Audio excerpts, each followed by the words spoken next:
믿음으로 모세가 낳았을 때 그 부모가 아름다운 아이임을 보고 석 달 동안 숨겨 왕의 명령을 무서워하지 아니하였으며 믿음으로 모세는 장성하여 바로의 공주의 아들이라 칭함을 받기를 거절하고 도리어 하나님의 백성과 함께 고난받기를 잠시 죄악의 낙을 누리는 것보다 더 좋아하고 그리스도를 위하여 받은 수모를 애굽의 모든 보화보다 더 큰 재물로 여겼으니 이는 상 주심을 바라봄이라. 믿음으로 애굽을 떠나 왕의 노함을 무서워하지 아니하고 곧 보이지 아니하는 자를 보는 것 같이 하여 참았으며 믿음으로 유월절과 피 뿌리는 예식을 정하였으니 이는 장자를 멸하는 자로 그들을 건드리지 않게 하려 한 것이며 믿음으로 그들은 홍해를 육지같이 건넜으나 애굽 사람들은 이것을 시험하다가 빠져 죽었으며. 사랑하는 성도 여러분, 여러분은 인생을 살아가면서 어떠한 평가를 받고 싶어 하십니까? 여러분의 주위 사람들이 여러분을 어떠한 사람으로 평가하기를 원하십니까? 이런 평가라는 단어가 어떻게 보면 현대를 살아가는 저희들에게 매우 익숙한 일인 것 같아요.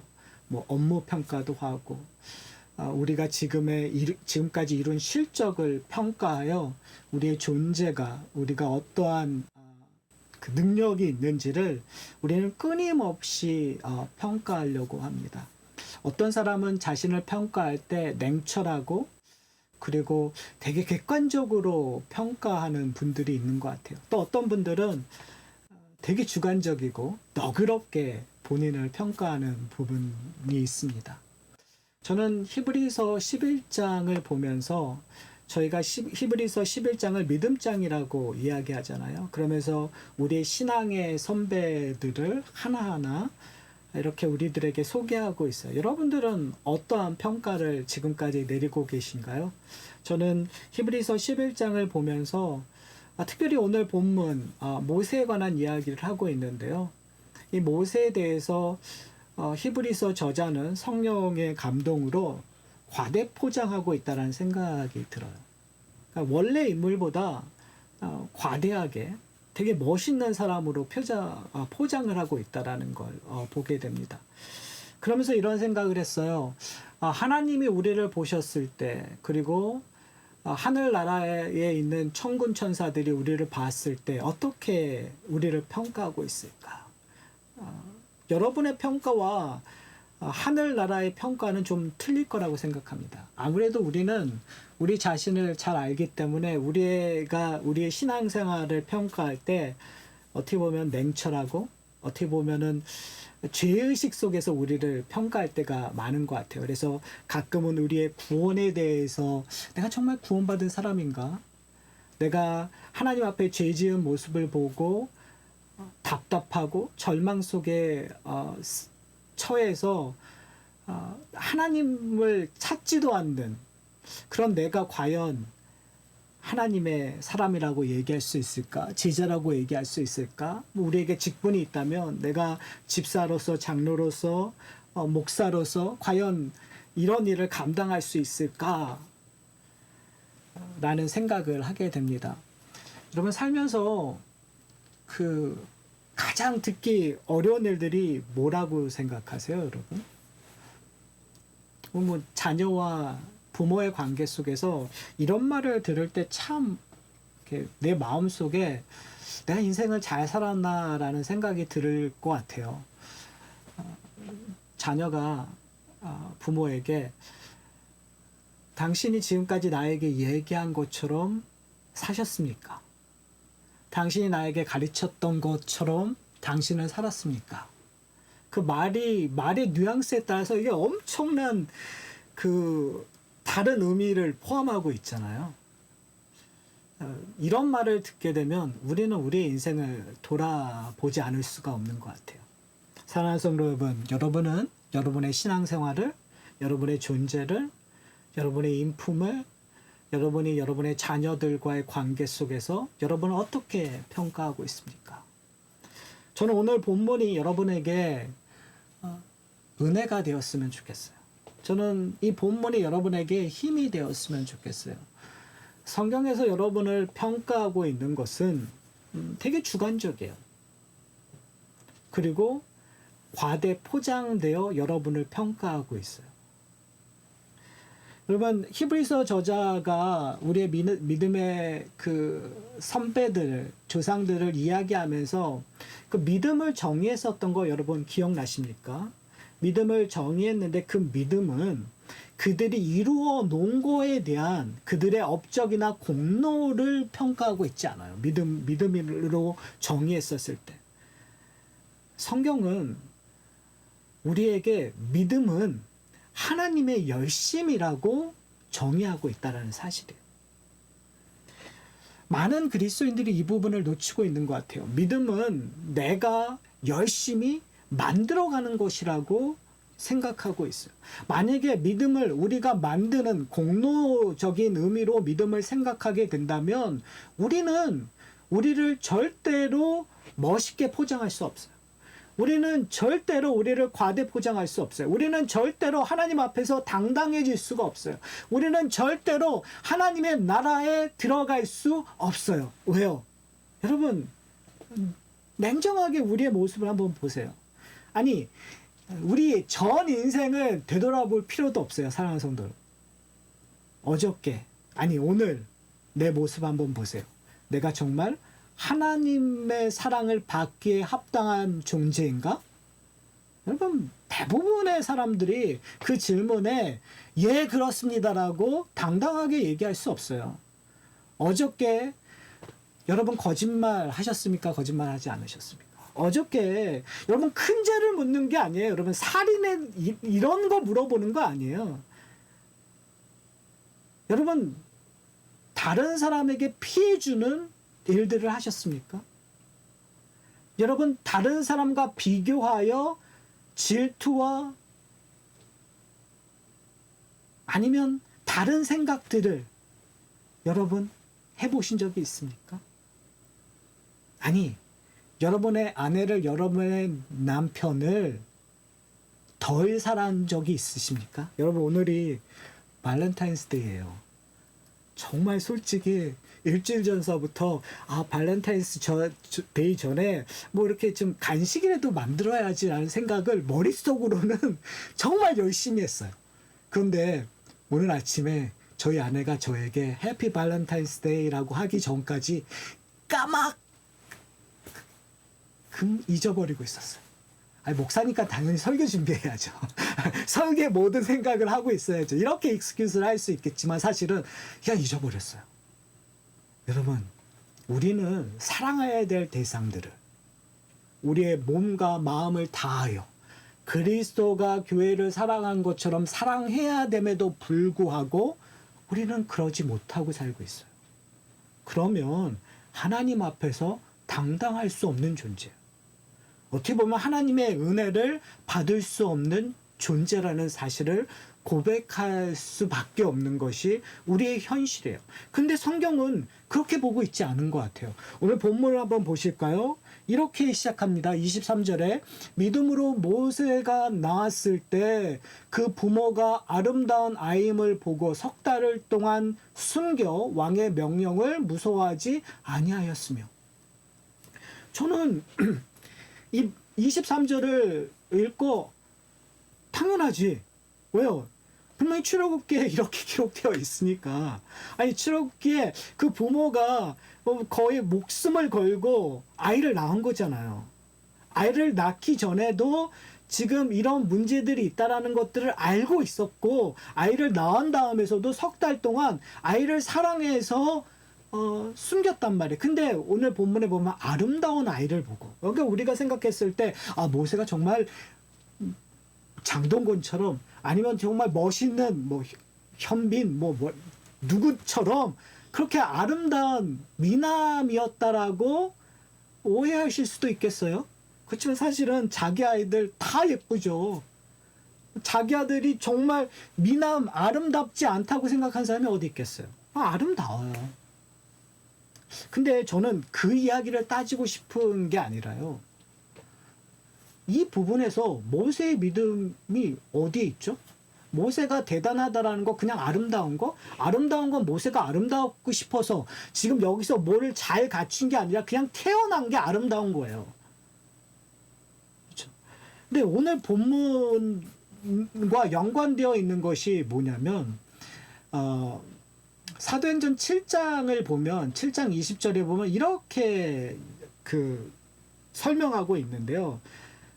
모세가 출생했었을 때 하나님의 보시기에 아름다웠다고 스데반이 설교를 해요. 그러니까 스데반이 표현하는 것은 뭐냐면, 부모가 보기에 아름다웠다라는 것도 있지만 하나님이 보시기에 아름다웠다라는 거예요. 자, 모세를 출생하게 하신 분이 누구죠? 하나님이에요. 모세 어머니와 모세 아버지가 육체적인 결합에 의해서 아이를 낳았다고 우리는 생각할 수 있지만, 하나님의 백성들은 그 모든 일들을 주관하시는 것들이 하나님이라는 걸 우리는 고백하잖아요. 그리고 모세의 인생을 끌고 가고 계획하시고 모든 것을 작정하신 이가 누구세요? 하나님이시란 말이에요. 하나님께서 모세를 통해서 하실 일들, 하나님이 어떠한 열심을 모세의 인생 속에서 베풀지를 아셨기 때문에 그를 아름답다고 표현하는 거예요. 그렇다면 모세가 나왔을 때 모세가 한 건 뭐밖에 없어요? 한 것밖에 없어요. 모세가 한 건 뭐밖에 없어요? 그냥 젖 먹은 것밖에 없어요. 모세가 한 건 뭐밖에 없어요? 숨 쉰 것밖에 없어요. 그런데 하나님께서는 모세를 뭐라고 얘기했죠? 아름답다고 얘기하는 거예요. 여러분은 제가 이렇게 얼굴 이렇게 보니까요, 감동이 없는 것 같아요. 여러분, 여러분의 인생을 가지고 얘기하는 거예요. 여러분 한 게 없는데 하나님께서 여러분을 이 땅에 태어나게 하시고 여러분 60년, 70년, 80년 동안 여러분과 함께 하신 것 그 자체로 여러분을 뭐라고 얘기하면 아름답다고 얘기하는 거예요. 놀라운 일 아닙니까? 하나님께서 여러분을 선택하셨기 때문에, 여러분 하나님의 자녀를 삼으셨기 때문에 여러분의 인생은 처음부터 아름다운 거예요. 모세만 아름다운 게 아니라요.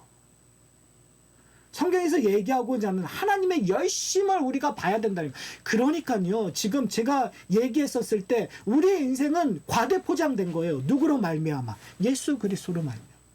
우리가 예수 그리스도로 말미암아 우리는 의롭다고 과대포장된 거예요.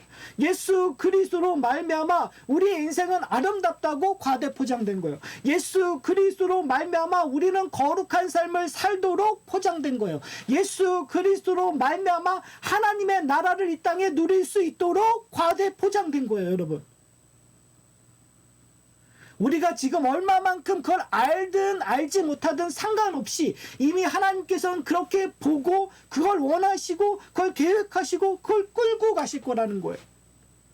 여러분, 우리의 행복은, 우리의 능력은, 우리가 바라봐야 될 그 모든 믿음의 열매들은 결국은 내가 그 과대포장된 것을 알고 우리를 과대포장하게 하신 예수 그리스도를 닮아가는 거기에 있다라는 걸 여러분이 발견하셨으면 좋겠어요.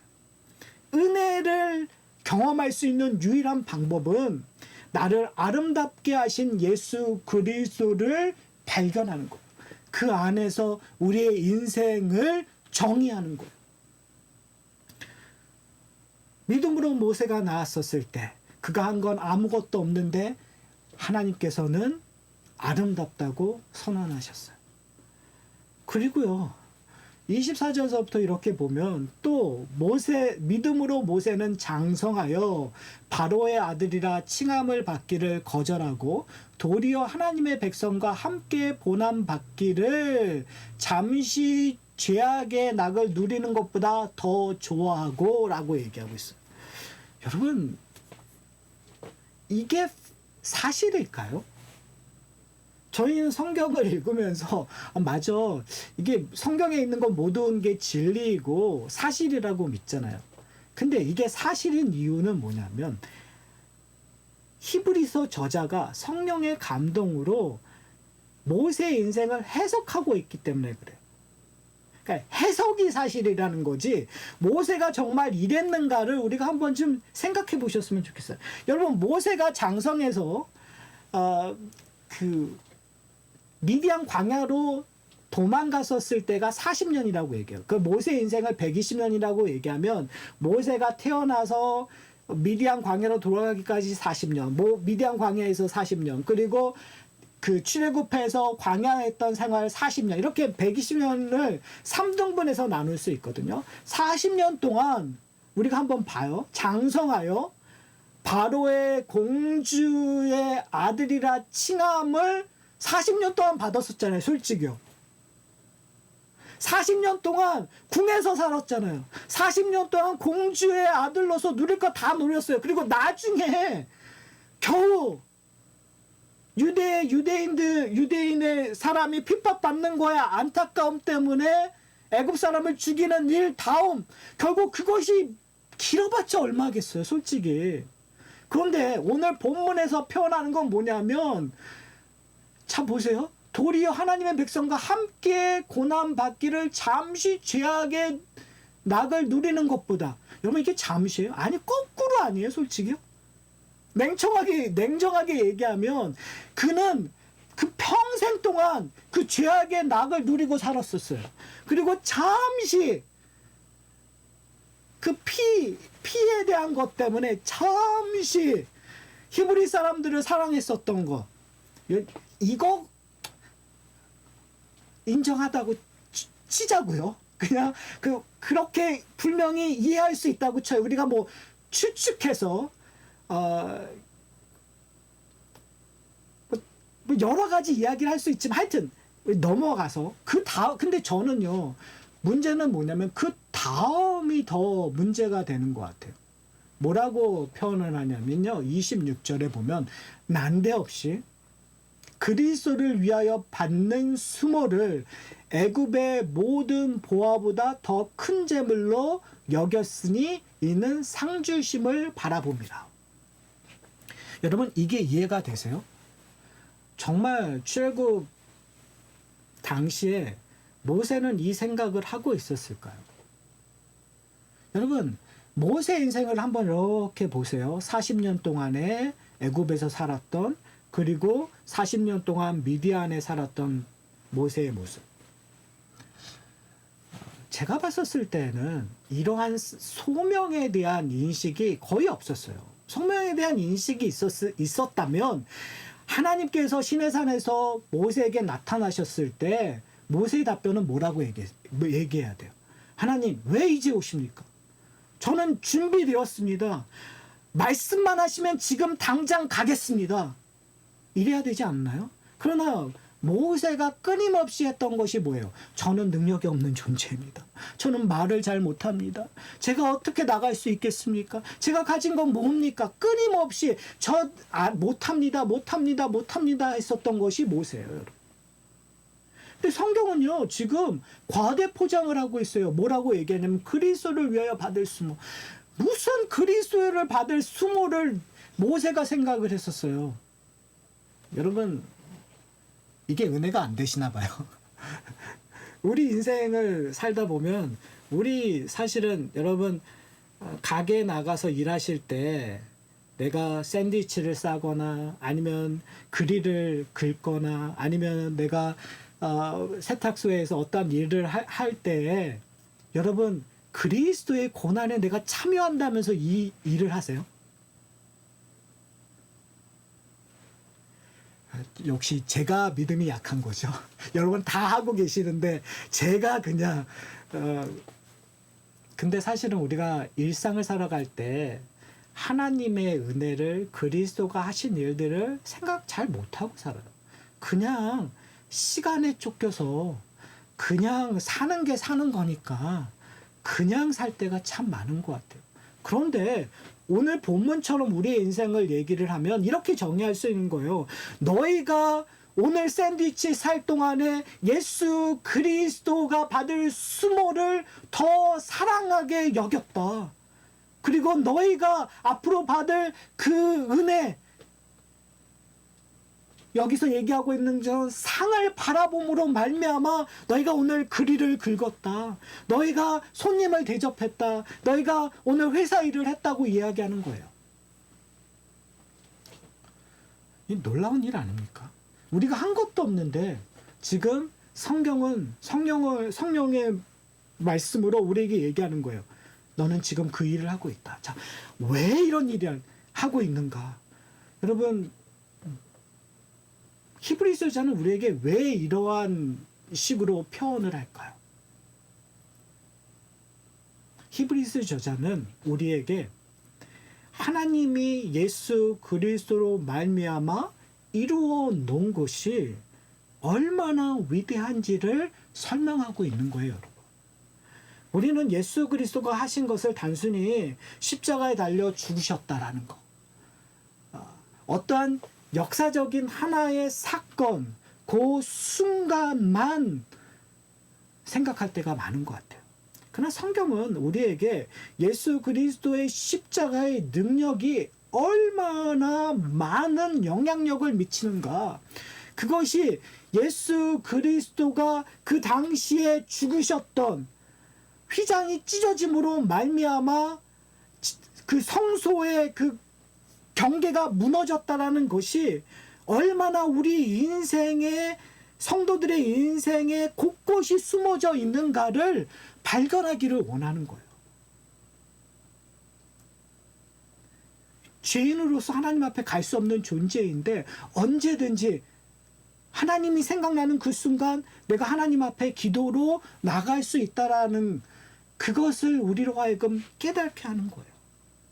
전에는 마귀의 자녀였는데, 그래서 하나님을 찾지도 알지도 깨닫지도 못했는데 어느 순간 문득 우리로 하여금 하나님을 깨닫게 하는 거예요. 어느 순간 문득 눈물이 나는 거예요. 어느 순간 문득 회개하는 거예요. 어느 순간 문득 하나님이 원하시는 일들을 기억하게 만드는 거예요. 그래서 나도 모르게 내 손을 움직이고, 나도 모르게 내 발길을 움직이고, 나도 모르게 내 입으로 그리스도가 주인임을 고백하고, 다른 사람을 사랑한다 고백하고, 다른 사람을 위하여 내 시간과 돈을 쓰는 일들을 하는 거예요.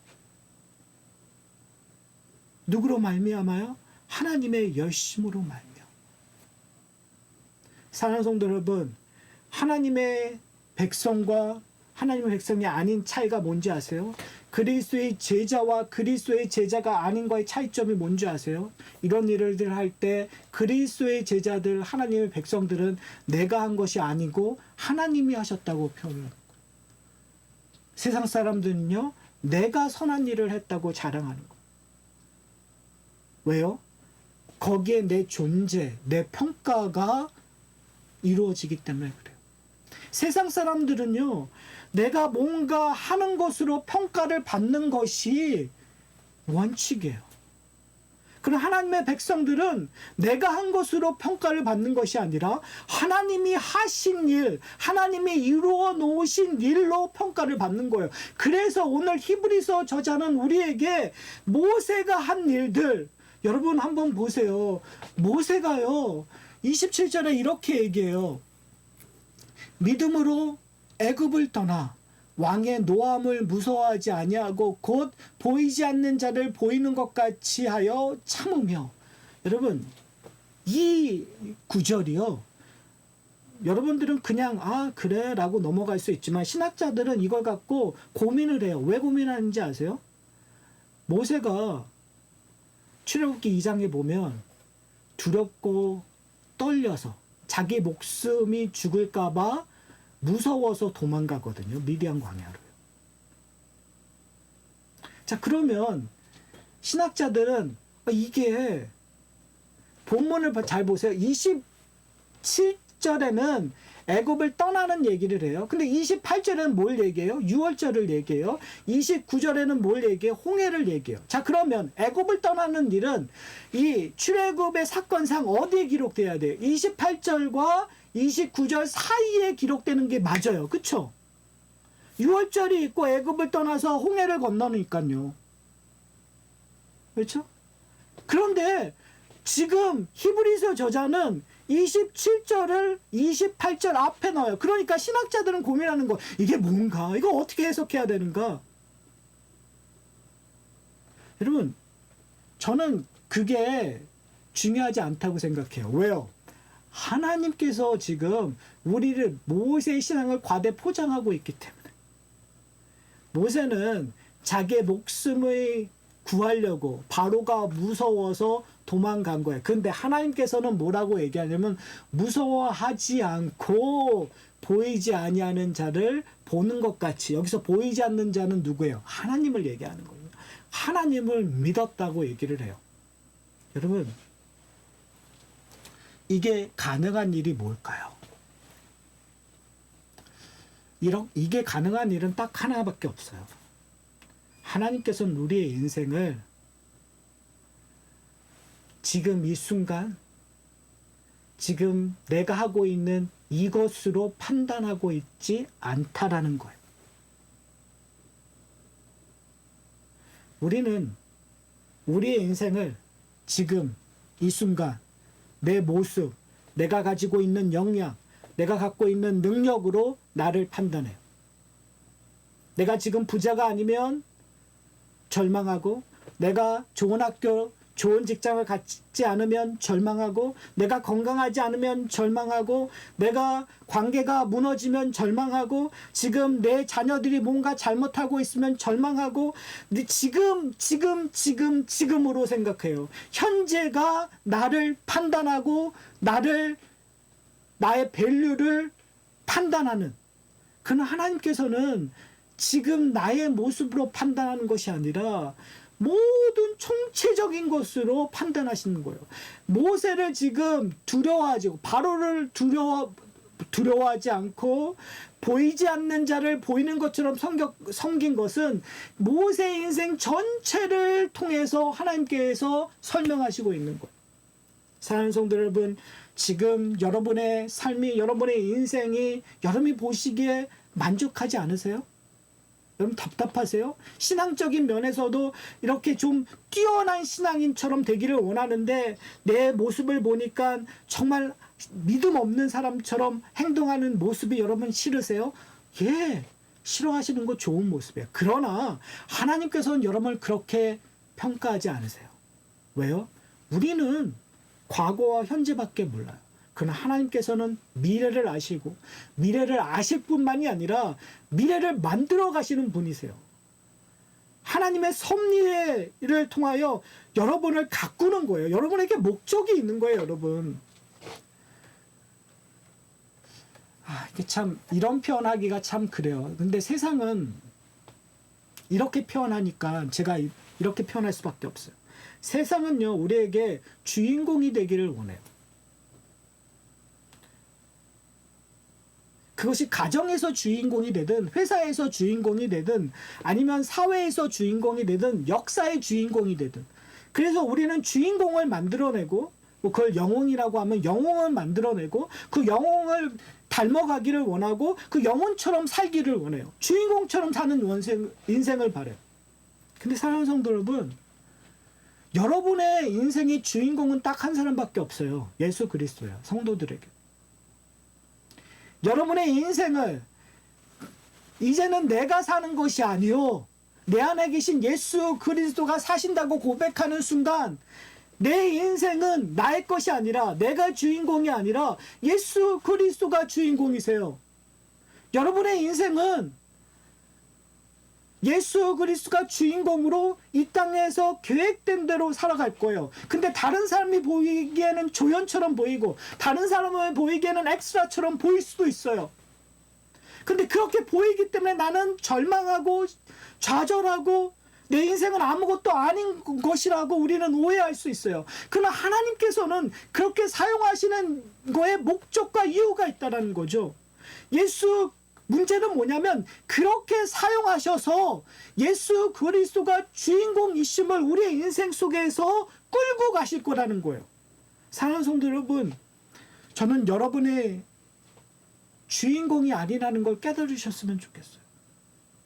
그리고 세상의 잣대로 주인공이 되기를 열망하지 않으셨으면 좋겠어요.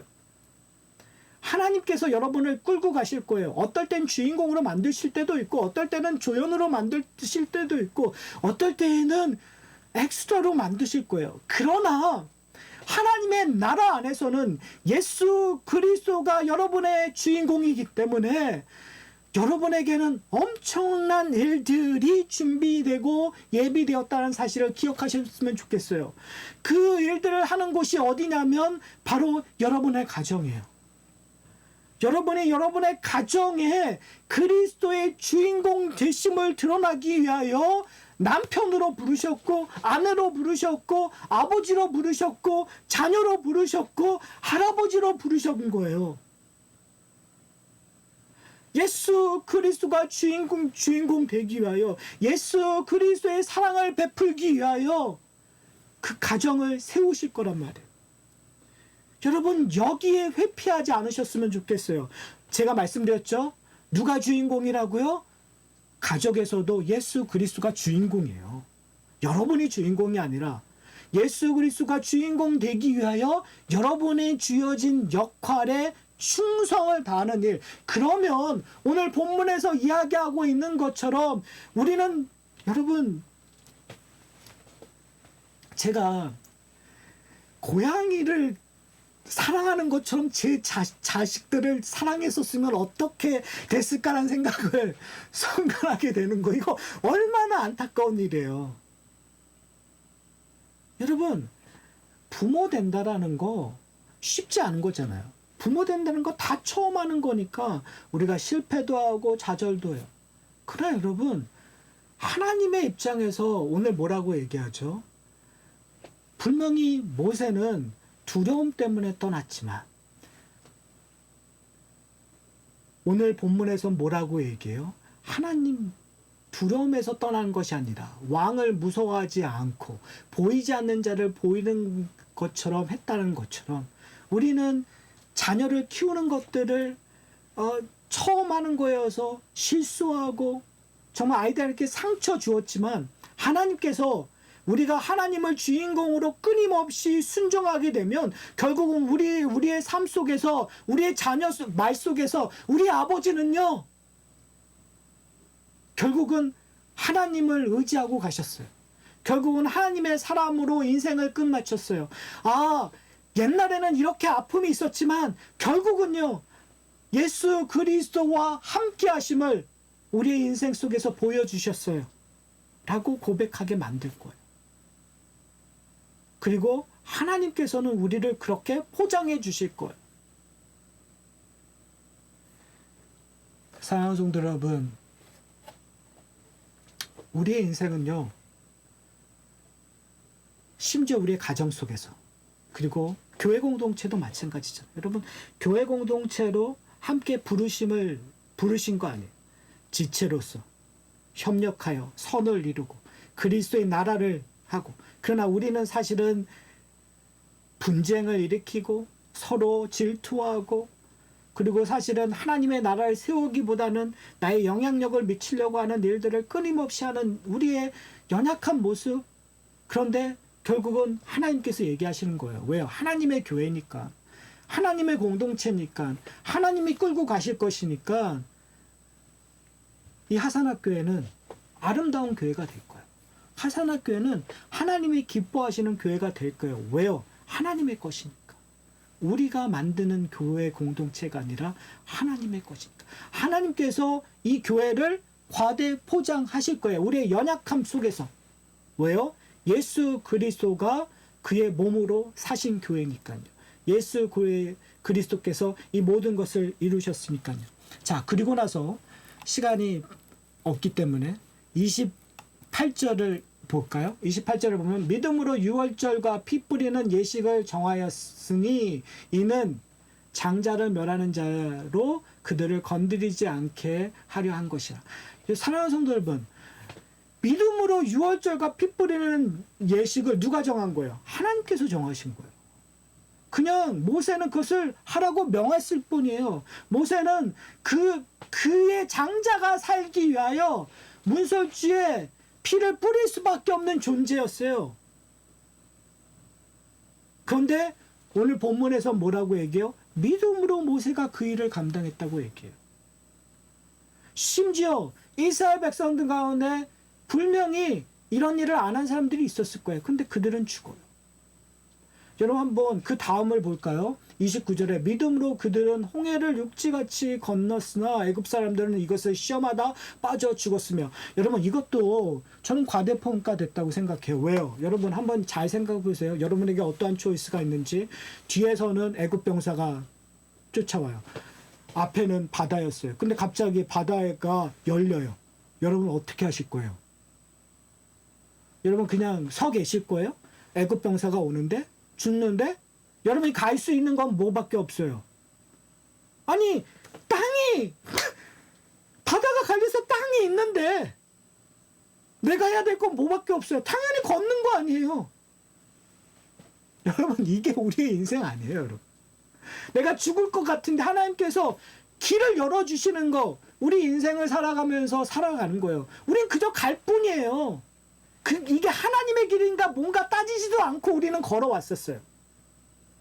그냥 걸어왔어요. 근데 돌아보니까 하나님께서 준비되었던 길이라고 우리는 고백하게 된 거. 이게 은혜잖아요.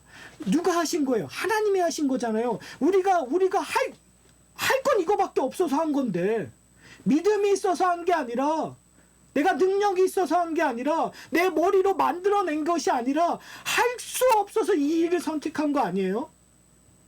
여러분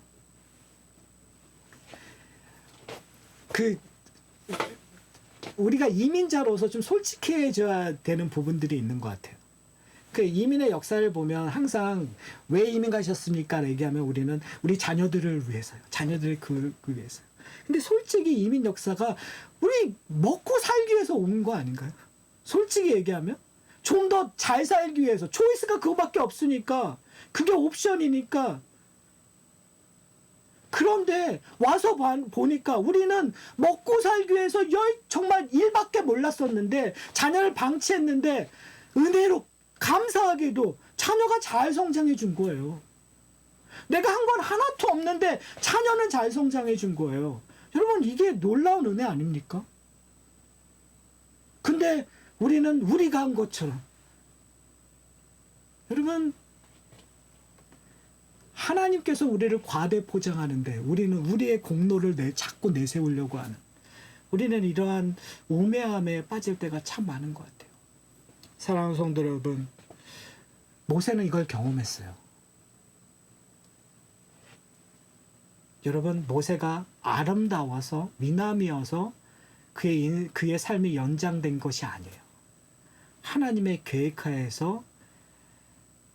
여러분 모세의 어머니가 3개월을 견뎠지만 그 부모가 견딜 수 있는 건 3개월 뿐이었어요. 모세를 평생 책임져 줄 수 없었어요. 결국은 나일강에 떠내려 보일 수밖에 없는. 근데 모세를 지켜준 건 누구죠? 하나님이세요. 모세를 바로의 그 공주의 궁정에 살게 했었던 건 누구예요? 하나님이세요.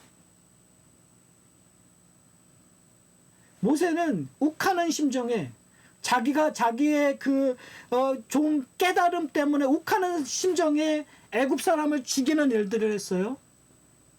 그러나 하나님은 그를 보호하시고 지키시기 위하여 미디안 광야로 끌고 가셔서 거기서 훈련하게 하세요. 어떻게 보면 40년을 버리는 것처럼 보이지만 40년 동안 광야란 무엇인가를 경험하게 하는 것. 그 경험이 결국은 이스라엘 백성들의 광야 생활을 끌고 가는 지도력을 발견하게 하는, 경험하게 하는 거란 말이에요. 사랑하는 성도. 여러분의 인생이 지금 저기 좀 찌그러진 것처럼 보여지고, 여러분의 인생이 별거 아닌 것처럼 보여지지만 결국은 이 일들을 하나님이 쓰실 거예요. 하나님께서 여러분들을 사용하시기 위하여 지금 내 삶의 여정에 하나하나 퍼즐을 맞춰가고 있다라는 것들을 알게 될 거예요. 그리고 우리를 과대 포장시켜서 우리로 하여금 유월절을 지나가고 홍해를 건넜다라는 놀라운 업적을 우리에게 주실 거예요. 사랑하는 성도 여러분, 이제 설교를 마치려고 합니다. 우리의 업적은 뭘까요? 우리 업적은 예수 그리스도와 함께하는 거예요. 우리의 과대 포장된 것들은 뭐예요? 결국은 예수 그리스도로 주어진 것들이에요. 그것들이 우리의 삶 속에 스며들었으면 좋겠어요. 이런 거죠. 시험을 치지도 않았는데 우리는 100점을 받은 사람들이에요. 100점의 라이프예요. 이제는 뭐냐면 0점부터 시작해서 빵점서부터 시작돼서 그 100점의 라이프를 하나하나 경험하는 거예요. 어쩔 때는 70점을 경험하기도 하고, 어쩔 때는 30점을 경험하기도 하고, 어쩔 때는 90점을 경험하기도 하고, 어쩔 때는 50점을 경험하고, 이게 점점적으로 나아지는 게 아니라 왔다 갔다 하면서. 왜요? 중요한 건 뭐냐면 이미 100점을 받은 거예요. 여러분, 자, 이제 이게 우리가 만났을 땐 더 어색하겠지만 이젠 덜 어색해요. 화면을 한번 봐주세요. 만났으면 서로에게 이거 얘기하기 되게 어색한데 화면이니까 뭐 어때요? 결국 보이는 거 4명, 8명밖에 안 보이니까 걱정하지 마세요. 여러분에게 이렇게 화면을 보면서 이렇게 얘기해요. 당신의 인생은 100점입니다. 당신의 인생은 완벽합니다. 여러분, 여러분의 인생은, 여러분의 삶은 100점이고 완벽해요. 이제 우리가 해야 될 것은 그것들을 경험하면서 가는 거예요. 여러분의 가정이, 이 하산학교의 공동체가 그것을 경험하는 공동체가 되기를 소원합니다.